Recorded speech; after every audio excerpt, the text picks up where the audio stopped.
so much, and thanks really to the festival organisers.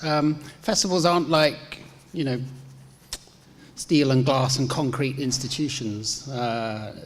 Nothing keeps them going apart from the enthusiasm of those who want to put them on.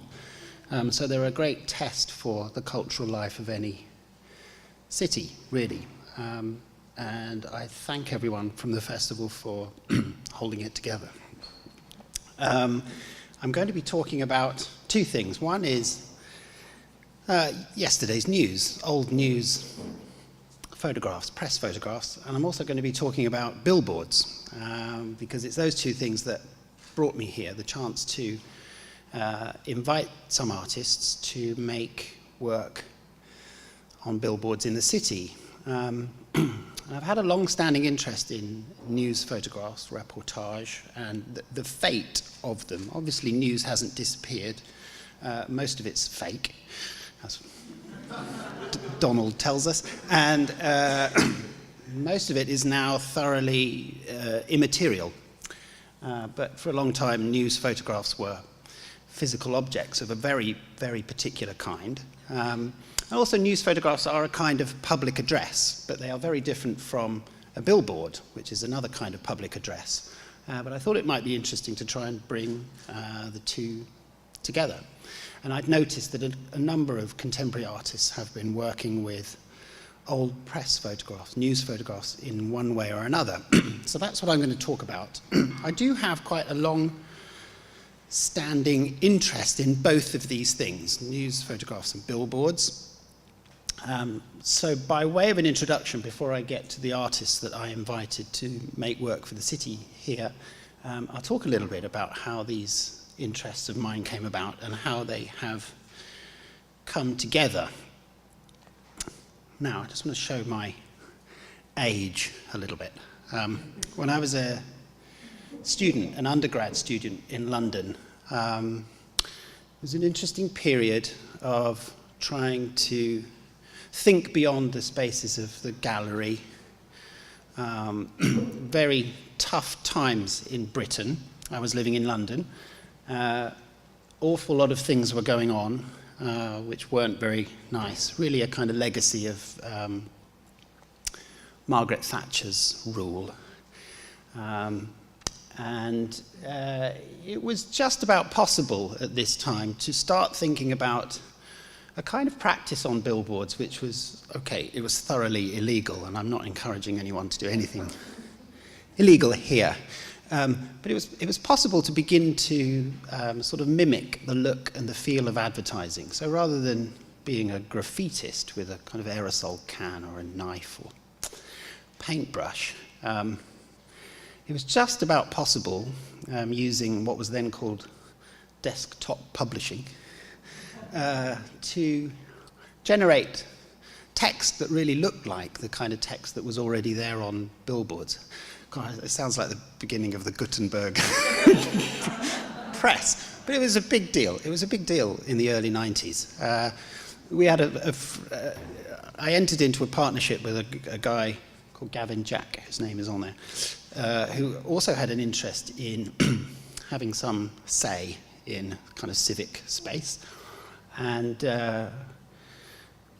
we had a friend who worked for Saatchi and Saatchi, the advertising agency, and we got him to steal all of their typefaces.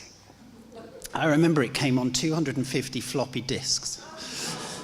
And we would go through these typefaces and try and find the typefaces that matched the ones that were on particular billboards.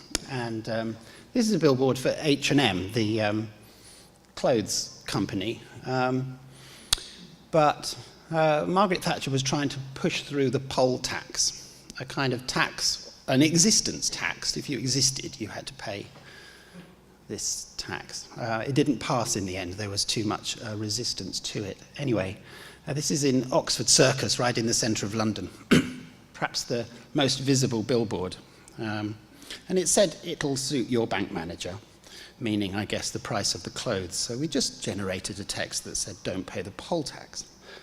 It'll suit your bank manager." It cost us about £1.50.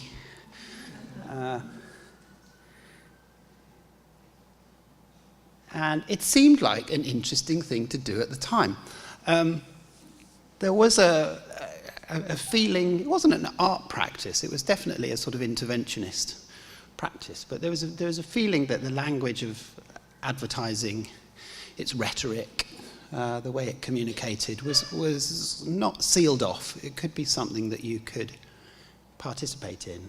And as I said, the technology just about made it possible to do this.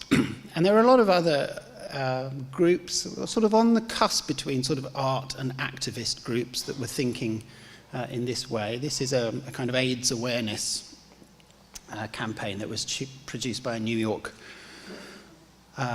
coalition called ACT UP, with a group, working with a group called Grand Fury. If you're old enough to recognize it, that's sort of based on a Benetton style advert.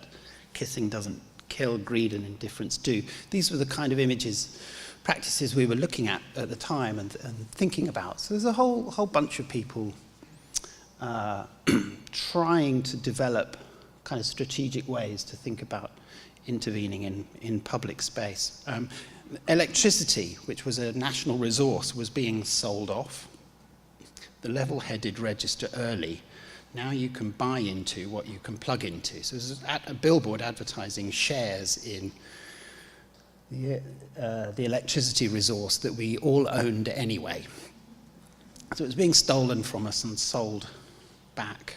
And it wasn't particularly sophisticated. We just added the text, privatization abuses power and generates division.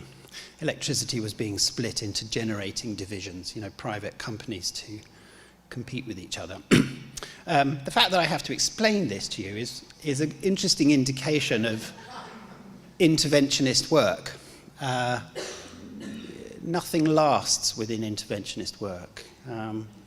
It's like a good joke. It works only in that moment and doesn't stand the retelling. So I'll move on. We were also making slightly more conceptual billboards like this. Conform, consume. The men are not staged. They just happen to walk past. And it was actually a complete rip-off from a very interesting film that was made by John Carpenter called They Live. Slightly schlocky movie. Has anyone seen it? Anyone seen? Oh, there are fans. Great. It's about time this film got revived. This guy buys a pair of sunglasses, and when he puts them on, the ideological subtext of all public communication is revealed. So the world looks like that when when he puts the glasses on. And we just thought it would be fun to try that. So we found some blank billboards and just put the letters on. We were young, anyway. But something of that practice still lives on, and who knows what's effective? We're through the looking glass now, aren't we? Who knows what kind of public communication is effective and isn't?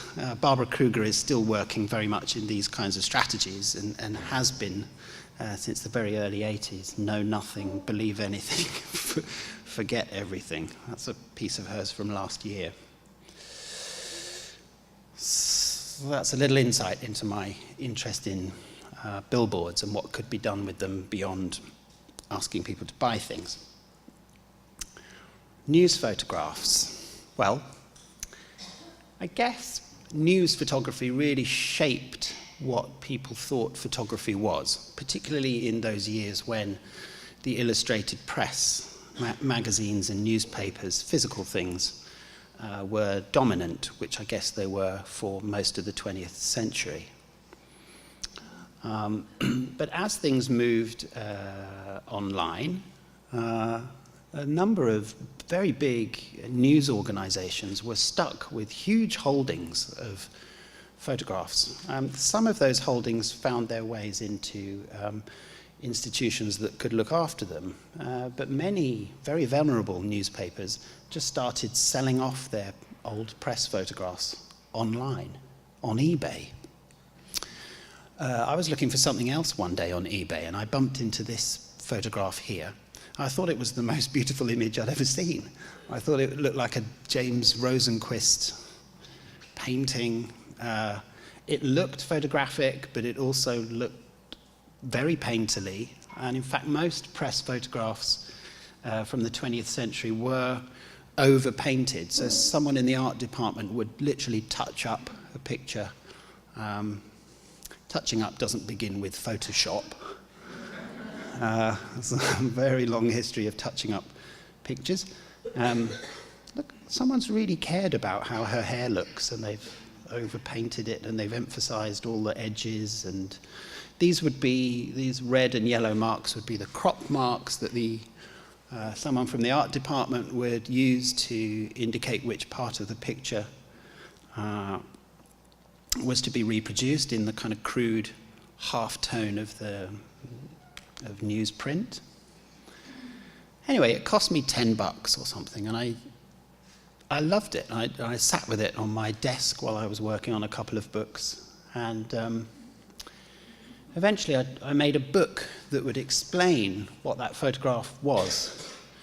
Turns out it's a woman waiting for gas in Baltimore in 1979 during one of the oil crises that sent oil prices through the roof in North America.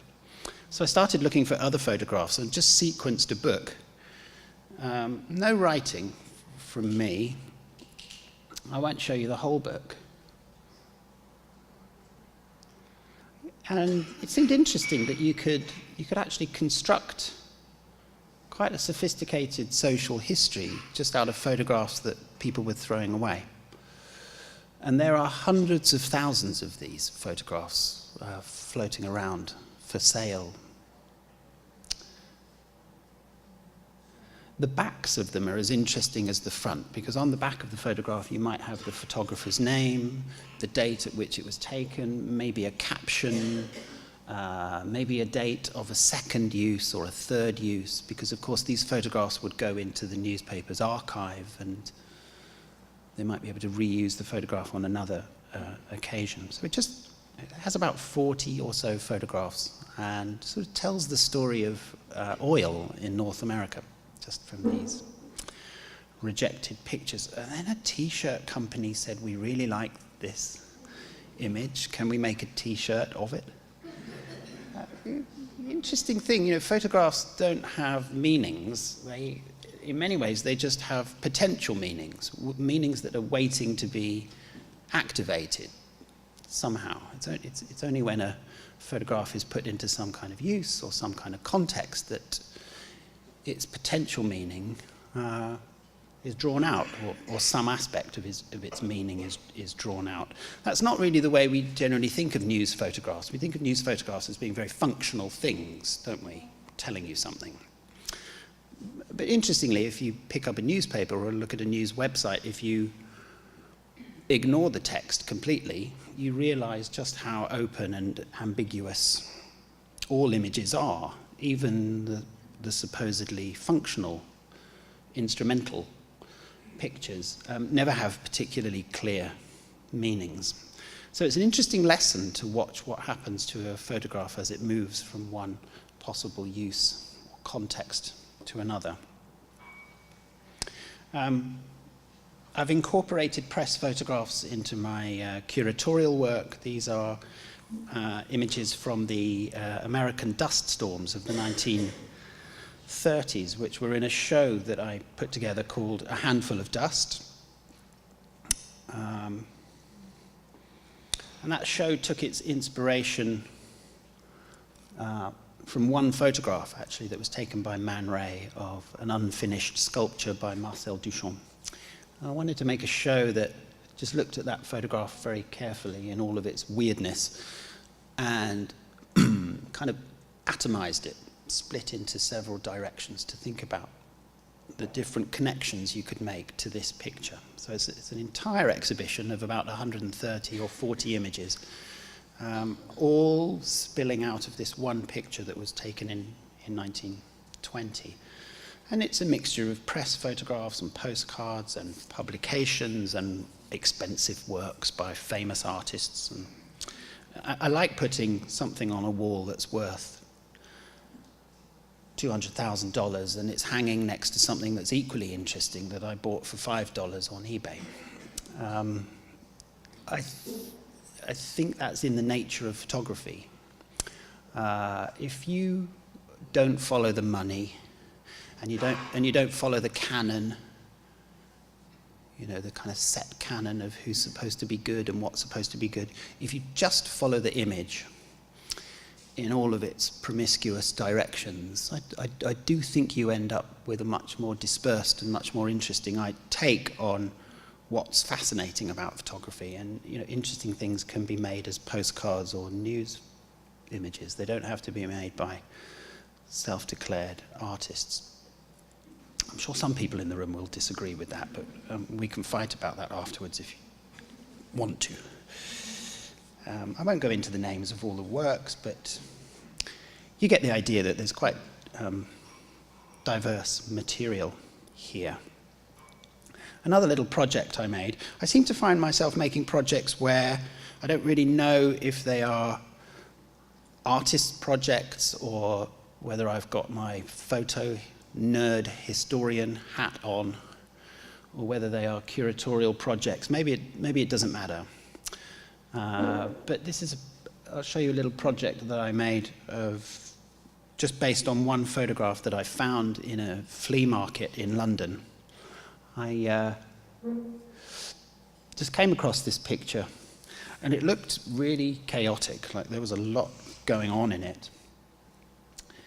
And then I started to look closely, and by accident or design, it happens to have been very, very well taken. So it's a very, very detailed and very well printed picture. The more I looked, the more I could try to figure out what was going on, or what might be going on. It looks like it's the making of a movie.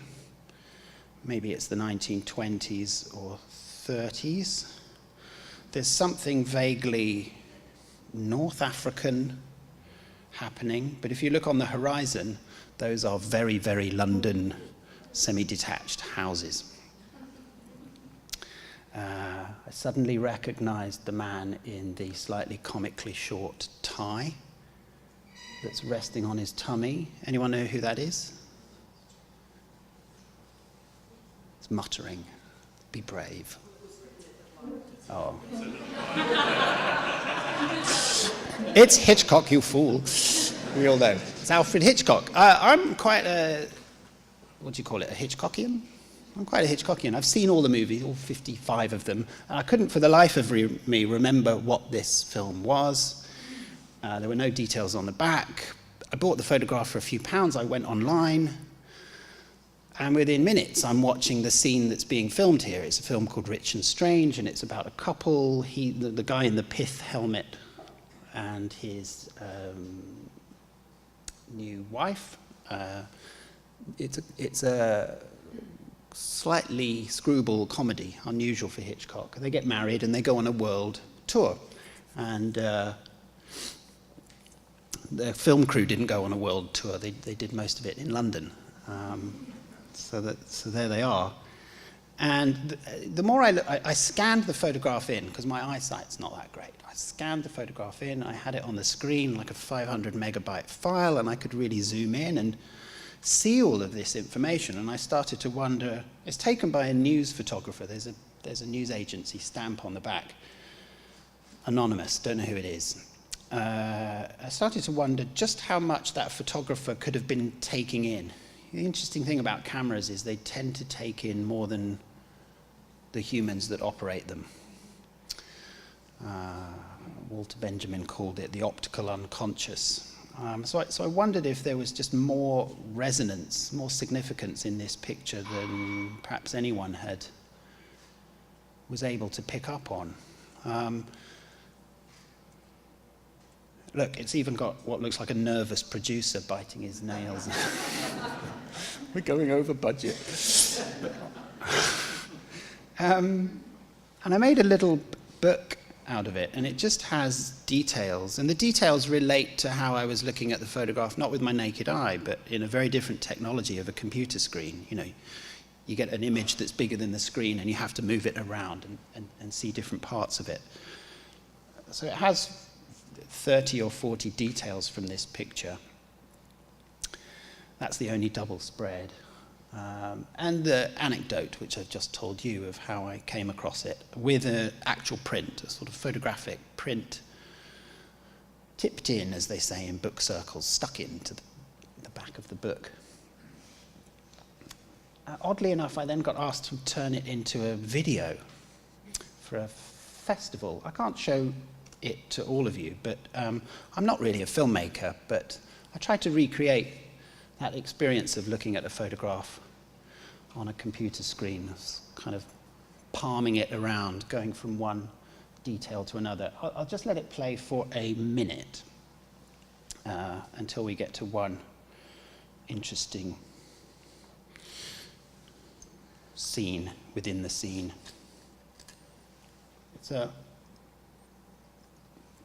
If you were to go into the gallery, it would just be a loop, a silent 6.5 minute loop, scanning across, zooming in and out.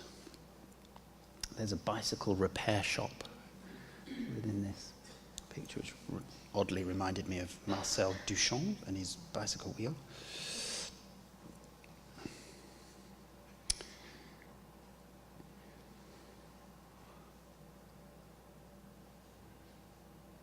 All from an anonymous, forgotten press photograph. Interestingly, when you watch the movie and you watch the scene, these three men here don't appear in it. They are extras. So a photograph like this might be the only proof that these three North African-looking guys were presumably living in or around London in 1931, 1932. That's an interesting fact. I'll come out of that now. Can't play the whole thing. Anyway, so billboards, public address, old news photographs, public address, the enigmas of photographs, the ambiguities of them. These are all things that were rattling around in my head when the festival asked me if I'd be interested in curating, is a rather grand word these days, but I was interested in curating a series of public billboards.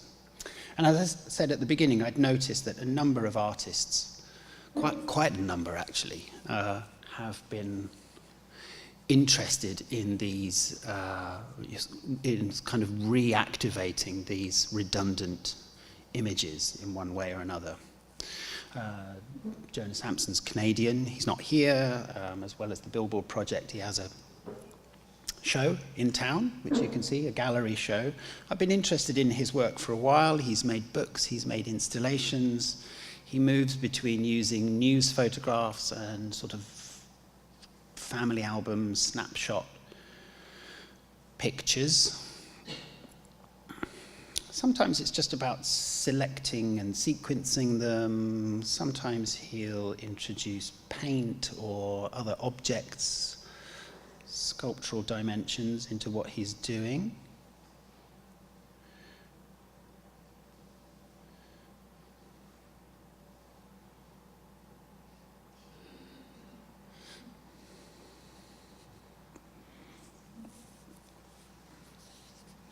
There's a very interesting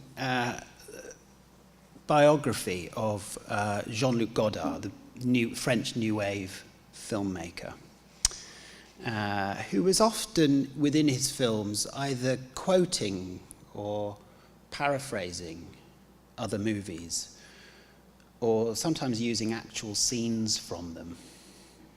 And eventually Godard made a 6-hour history of cinema, Histoire du cinéma, which is made entirely of fragments of pre-existing films with his own voiceover.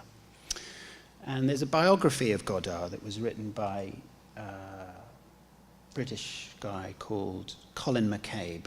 And when he's discussing Godard taking and reworking these existing fragments of films, he says something very interesting. It's so interesting I can remember it verbatim. He says, "In a world in which we're entertained from the cradle to the grave, whether we like it or not, the ability to rework image and dialogue could well be a matter of political or psychical health.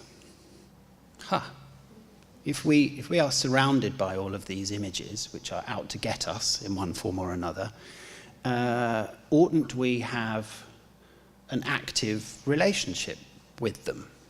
Shouldn't we make them ours rather than being subject to them? You know, if you don't have your way with images, images will have their way with you. I think that's a very interesting way of thinking about the persistence now for really quite a long time of artists wanting to work with imagery that is not theirs. Maybe to make it their own, maybe simply to represent it, to kind of give up something of the artistic ego and to become a channel or a mediator of images that are out there already. And I do think everyone ought to do it. It ought to be taught in primary schools. Have your way with these images, you know, don't just look at them. Do what you like with them.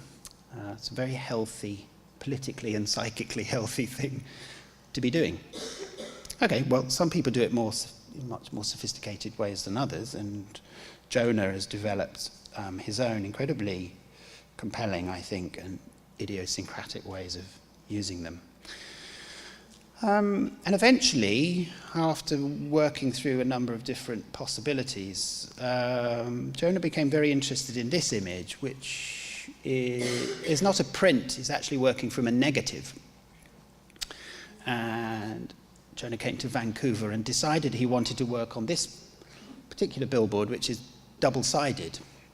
And it made him think in very interesting ways about the fact that a negative is double-sided, left, right, back, front, black, white.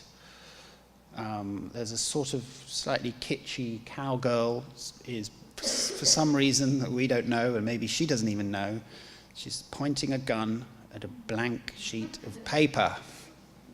Can you imagine that that did have a specific meaning at one point? There was a need to take that picture and to communicate something. We've no idea what it was.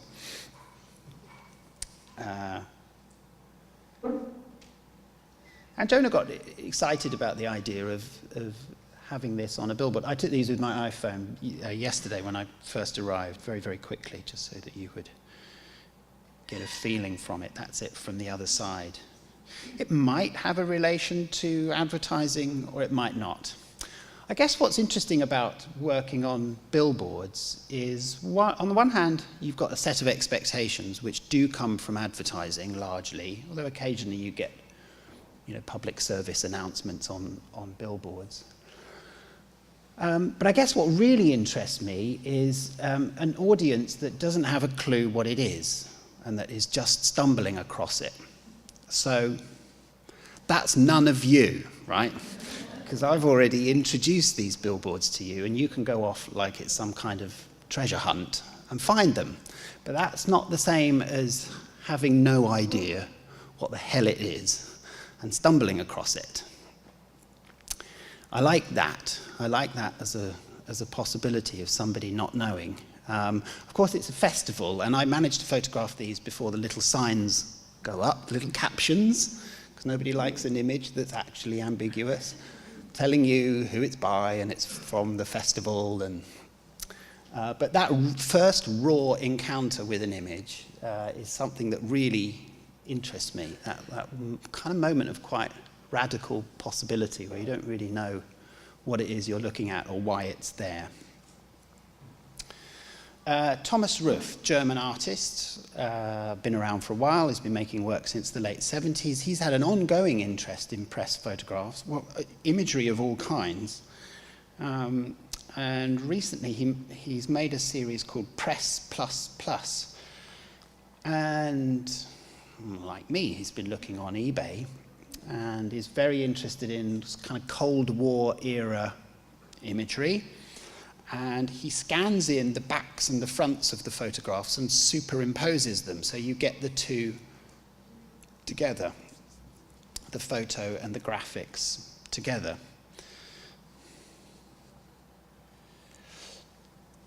Some of them are kind of borderline photographic at all. Some of them are sort of illustrations which are done in the manner of a sort of photorealist style as paintings and then get turned into photographs, like this one.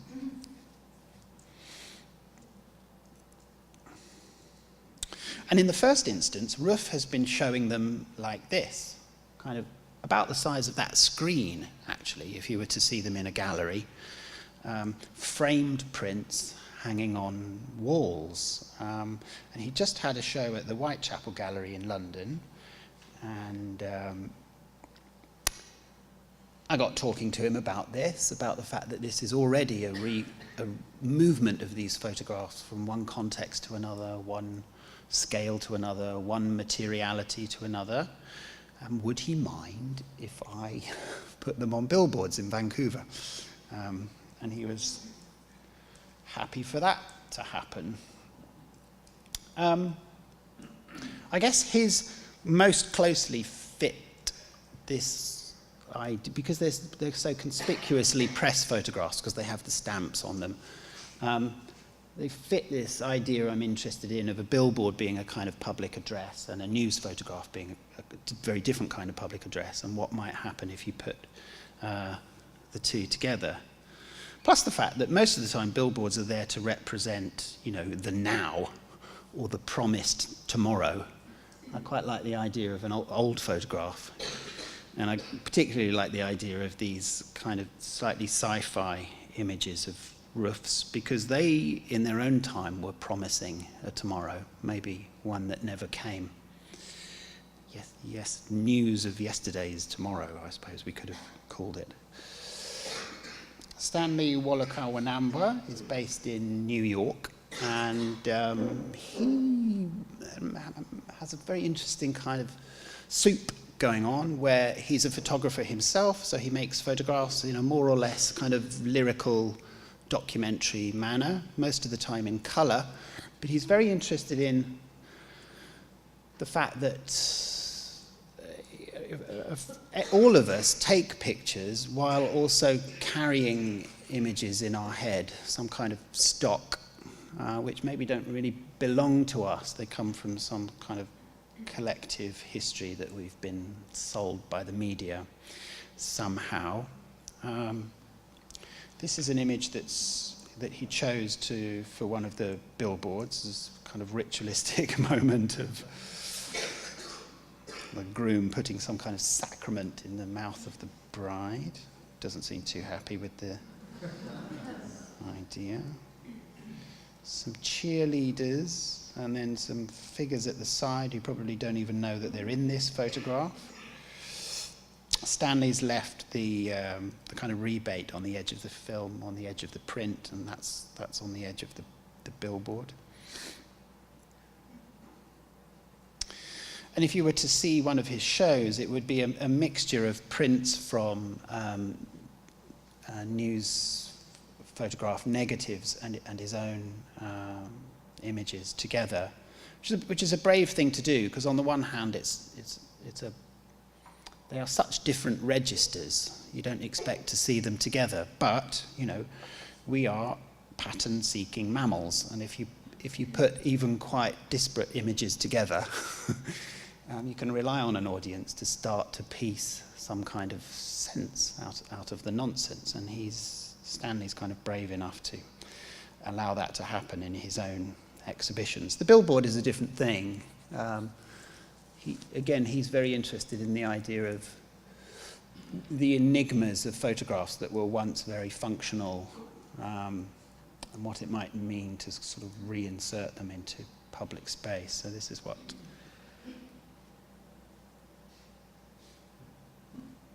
they look like. I'm done. That's me finished. Bang on time. I can be your hostage if you have questions or if you want to take issue with anything I've said. I love a public argument. So, thank you.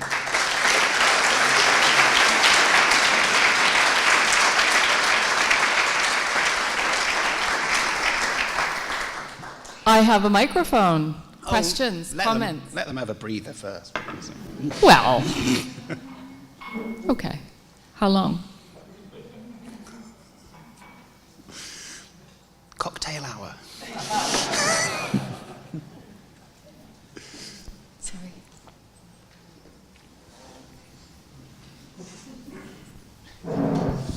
David, thank you for the talk. I have a question. What do you see the difference between the object, the reportage document, shall we say, the printed piece of paper, and the negative? Yeah. Do you see some kind of material consequence difference between the two? Because if you have the negative, you have a different power, do you not? Yeah, you do. I quite like Jonah's approach because, on the one hand, you could say that there's sort of a materiality to every image, on the one hand. Also, images, when they get in the mind, cannot be material. All images are virtual to that extent. But I like Jonah's approach because he managed to sort of invoke something very material about a negative, by having these billboards on both sides. And I guess, interestingly, the negatives are it's such a great word, isn't it, negative? That came from Fox Talbot. He invented the term negative. They're always this kind of hidden thing, which for a long, long time made photography possible. Couldn't have a negative without having a positive. I'm always surprised that the market, let's say the art market for photography, obsesses over prints, and negatives are completely left out of the equation. People don't pay a fortune for negatives. But as you say, if they had a negative, they would have all the power. They'd have the real source. But of course, a negative is also incomprehensible, or partially comprehensible, not very exhibitable, and yet it is the source. That would be my response, but something tells me, by the way you're holding your head, Stephen, that you have a view on this. Enlargement, the possibility of enlargement and alteration could be a new metaphysical consequence that in print is the kind of after effect. It's already done. The magic of the artist or of the photojournalist's lab is done. Yeah. With markings. You know that beautiful photograph you show at the front of the woman? It's just so beautiful because of the consequence of everything that's happened to it and how it got there. And so that's the remarkable state that you found it and have admired it. Yes. But then there's this new thing. I mean, Thomas Reeve started early on with the machinery. I don't know, the 1900s machinery photos where he, I think, took negatives. And then, so that transformation process is quite something else. Yeah. And enlargement itself, I mean, I don't know whether you ever would see a promise in that. Yeah. But that you could determine the enlargement or the size of that new image size could mean a new meaning, a new metaphysical, a new potential that you talked about at the very beginning, this potential that every image may arrive. That's an interesting point. I mean, you could say that there is something very sovereign about the negative. It is that size. It is that scale. The light hit it in those dimensions and fixed them in that way. Now, if you're a painter, any painters in the room? No. If you're a painter, you don't paint your painting and then decide how big it will be. You don't paint your painting and then decide what surface it will have. Yeah, you do this in photography. That pretty much is, other than a few exceptions, like the photogram or the daguerreotype. Most of the time, photography is the capturing of an image in some way. Then there's some kind of post-production to it or whatever, and then it's outputted. So when I think unconsciously that when anyone looks at a photograph, they know they're looking at a choice about size. They know that they're looking at a choice. That could have been another size. It's never sovereign. And that is a very interesting characteristic. I mean, when I look at these press photographs, and it's difficult to get this across on the screen, but that has been retouched at that scale. So someone had an 8x10 print in front of them, and with a paintbrush and an airbrush, they were painting at that scale. So it's not even like Photoshop retouching. There's a very, very interesting sort of slippage about what's concrete about scale and what's flexible about scale. This is one of the things that really fascinates me about photography. But I noticed your heads all went back slightly when I said a painter doesn't paint their painting and then decide how big it would be, but a photographer does. And it seems like such an obvious fact to me, but it's not talked about very much. And I think it's why some people just don't like photography. It's a funny thing to say here, but some people don't like it. Some people go into an exhibition, they go, oh, that's interesting. Oh, it's a photograph. I'm not. Well, lots of photographers do the same with painting. Oh, I thought that was a photograph. I think it's to do with this relation to scale and objecthood and how you come to those things. Hi. Do you want to wait for the mic? Posterity beckons. There you go. But negative is just like a musical score. The same person in their darkroom, depending on their mood, depending on how much time they have, depending on what kind of chemicals they want to use, can make all different effects with the same exact they can. negative. So it's just like a score. It is. Well, that's what Ansel Adams said, wasn't it? The negative is the score and the performance is the print. Yeah. The print is printer. The Yeah. Although when you get into retouching, that is beyond the negative. That's beyond the score. That's improv. That's jazz.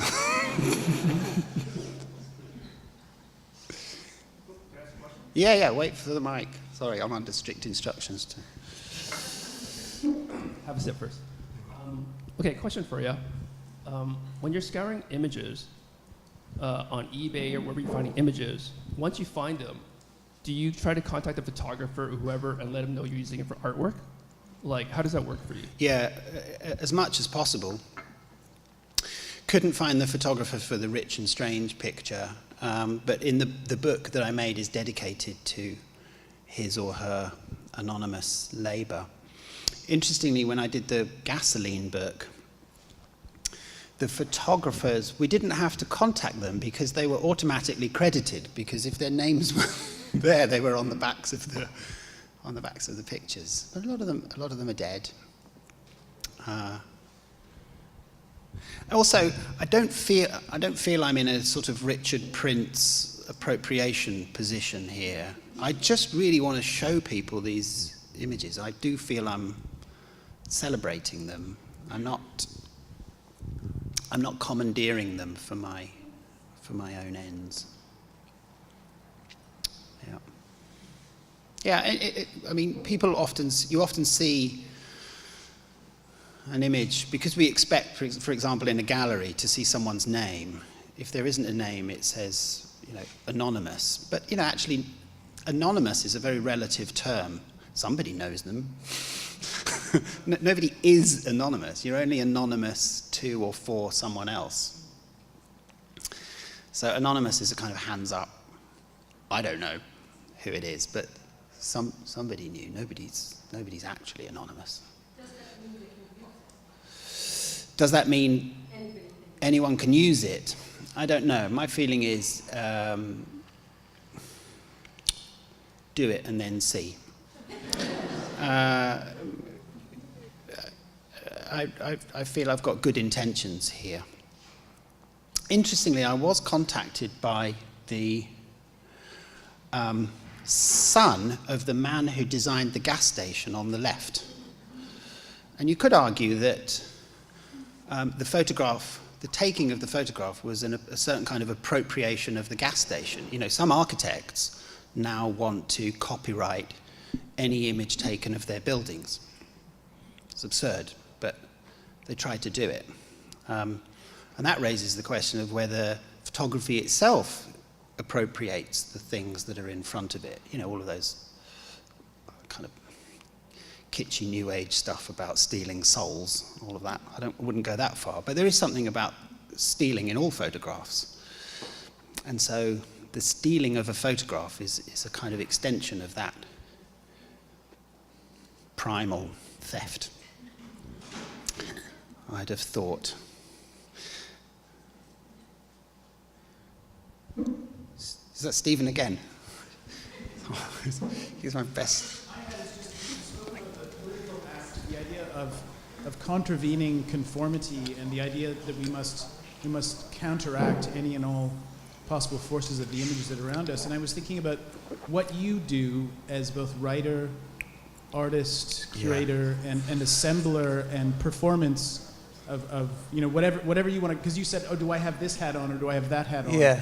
And I was wondering if you could speak to the idea now where you start to see a kind of, I don't know, a moving together of what you separated out is now becoming one category of thought. I think it is one category. I think it's very difficult to separate those things. There are so many quote unquote artists that work. You know, they have a very sophisticated historical knowledge, so are they historians? They have a very sophisticated theoretical understanding. Are they theorists? Their practice might be the bringing together of pre-existing materials, so they have a kind of curatorial, I nearly said skill set. That was the first time I've ever used that monstrous word, but you know what I mean, a kind of, but I think photography in particular is something where all of these things do naturally meet. And I think that's something to do with the fact that photographs themselves are interesting in as much as that they are the intersection of very different interests. What am I talking about? If I make a book like this and I publish it, some kind of art world savvy person might say, oh, he's riffing on Ed Ruscha's book 26 Gasoline Stations, because it has the same color and the same format. And that's not to stop the son of a gas station architect also being interested in the book. You could look at this book as some kind of art practice. You could look at it as a kind of history of oil in the 20th century. You could look at it as a history of gas station architecture, the intersection of photography and painting and graphics. I think photography itself is this intersection. The best example of this I can think of is August Sander. You know August Sander making portraits of German citizens between the wars. And he assembles a body of something like 600 portraits. But in, I think it was 1929, he published a book of 60 of these. And we've no idea, I mean, now, if you're in photo world, August Sander looms very large in the history of photography. But nobody knows who bought that book and what they were making of it. That book, it's a set of portraits of tradespeople. You know, they are titled by their trade. You know, baker, postman, banker, furniture designer.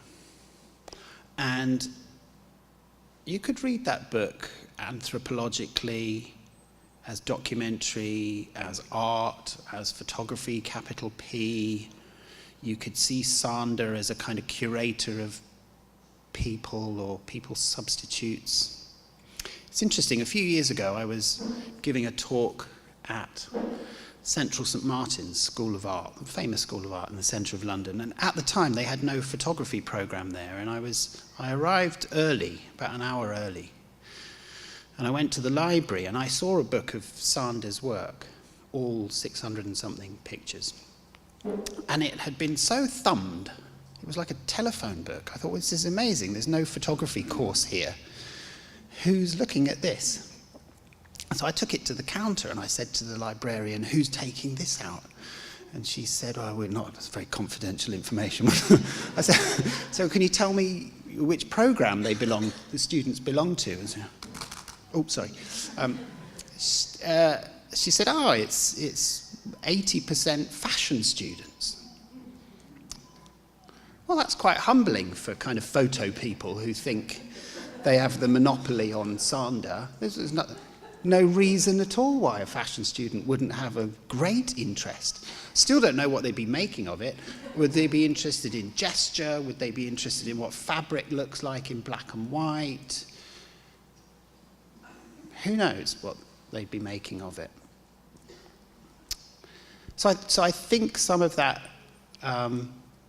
multivalence that you were talking about in terms of roles is actually there within the photographic image itself somehow. There's no correct way to think about a photograph. I'll give you another example. You know Stephen Shaw? Yes, David, we know who Stephen Shaw is. American photographer, he's 70 now, he's got a show at MoMA. He's perhaps most known for pictures he took with an 8x10 camera on road trips in America in the 70s, everyday street scenes.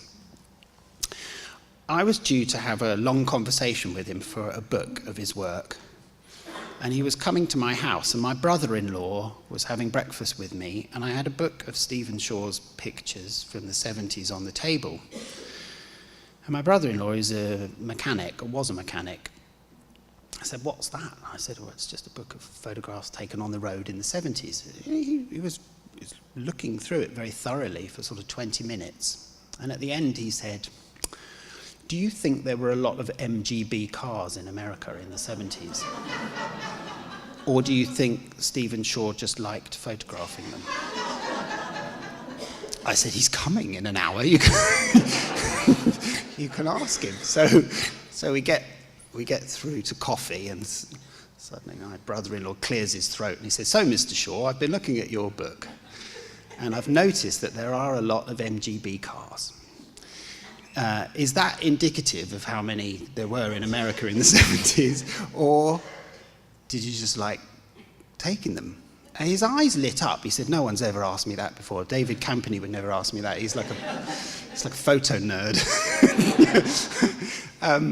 He said, I was really interested in MGB cars. My wife had two during the 70s, and I think I was drawn to photographing them. Well, that whole question wouldn't come up unless someone like a mechanic was asking it. And that's a very humbling thing, because it undermines the idea that there's anything like photographic knowledge or photographic specialism. And it undermines the idea of what might make a photograph significant. You know, who knows what makes a photograph significant? Walker Evans was once asked, how do you make a good photograph? He said, take any photograph and wait 30 years. Right. That's a long answer, sorry.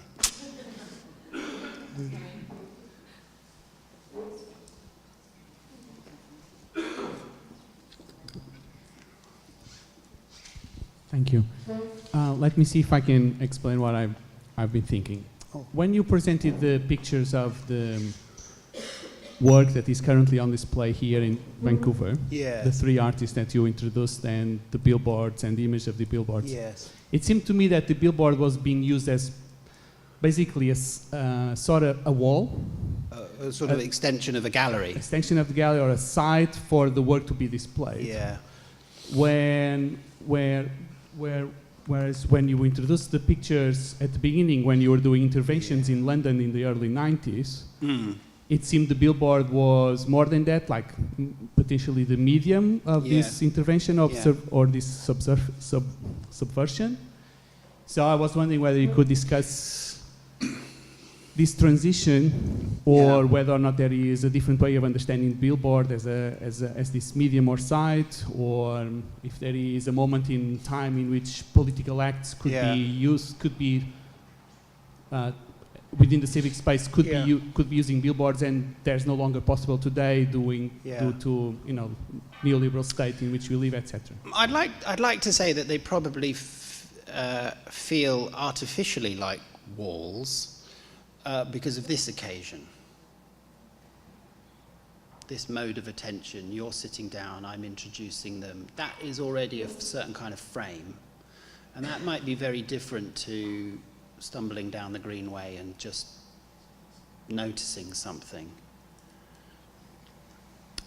It was interesting, around the time these were made, the two of us took part in a BBC program called Outing Art, Artists Using Billboards. And the program was nearly made. They had quite interesting artists doing it. Damien Hirst, Helen Chadwick, Paul Graham, Richard Hamilton, Howard Hodgkin. And it really split between those artists that just wanted to do what they usually do, but on a billboard, and the ones that thought, oh no, there's something specifically different about a billboard. I'm going to have to think about this. But every one of the billboards had a little line along the bottom that said, this is part of the BBC Billboard Art Project.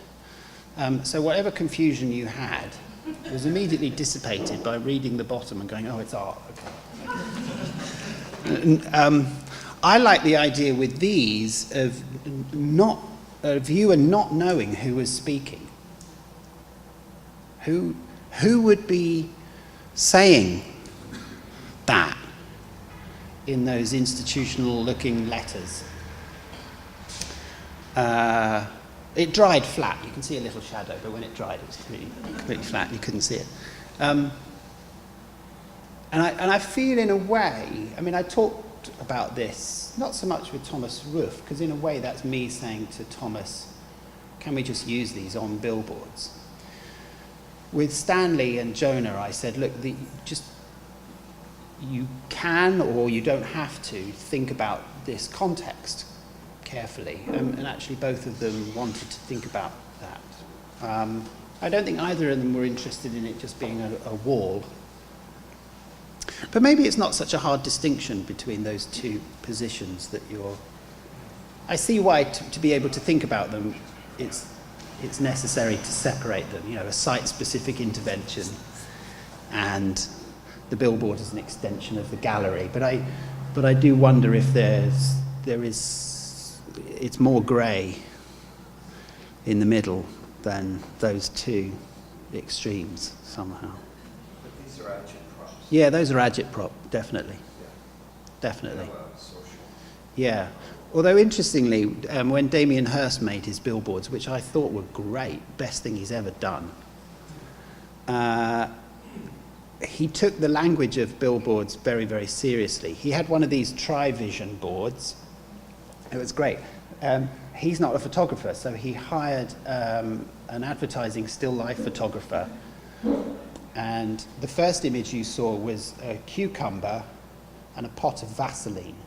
And then it rotated and you saw a hammer with a peach. And then it rotated again and it just said the problem with relationships. And it really felt like the kind of clever rhetoric of advertising at that time. And you really didn't know if that was selling something or whether it was really great. I think it's the best thing he's ever done. And I was totally dismayed when I saw a Damien Hirst show about 3 years later, and he'd installed the effing billboard in the gallery because he can, because he's a multimillionaire, And it just looked hopeless. Because now it was art, and now it was a wall. Now it was him doing it. But just stumbling, what someone would make of that, stumbling across it was fascinating, I think. Are you not interested in any Brexit interventions, or is it all done? Yeah, I am.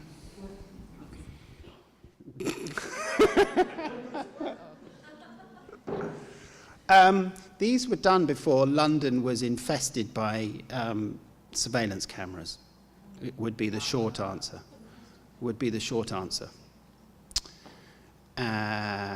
I think we did about 50, 55 of them, and we only got stopped once. And we just said we were from the advertising company. We used to wear overalls, and we were using the tools of the trade. You know, it wasn't graffiti, it wasn't aerosol or anything like that. It's very, very hard to do it now. There's a lot of people using those kind of strategies, interventionist strategies, online. The Russians. Basically.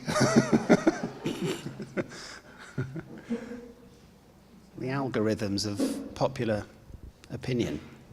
That's where the war is now. With that, I think. Oh, God, with that. Are we done? Thank you very Sure, thanks for having me.